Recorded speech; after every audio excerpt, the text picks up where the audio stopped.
Welcome to the Slop Farm. Enjoy the video. You need the right USB and settings before creating a Windows backup. Plug a 16 GB or larger USB 3.0 drive and make sure it is formatted NTFS or XFAT so large files fit.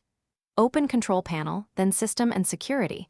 Enable File History or choose Create a System Image to capture everything. Once done, confirm your system drive letter, usually C, and verify available space on the USB. Doing these steps first prevents mid-process format or capacity problems and saves time. Now create the actual backup image. Open Control Panel, go to Backup and restore Windows 7 even on newer Windows and click Create a System Image. Select your USB drive as the destination, make sure Windows recognizes it, and choose which drives to include, typically the system and any data partitions you want preserved. Start the backup and watch progress.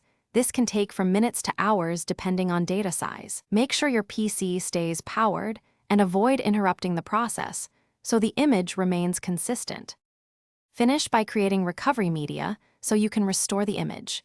Use Create a System Repair Disk or Recovery Drive and choose the USB to make a bootable recovery tool.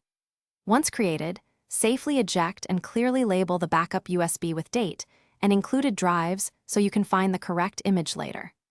Make sure to test the recovery USB by booting into BIOS or UEFI and confirming it loads the Windows recovery environment. If the recovery tool won't boot, remake it on a different USB or check BIOS boot order. Thanks for watching. Consider subscribing if we helped you today.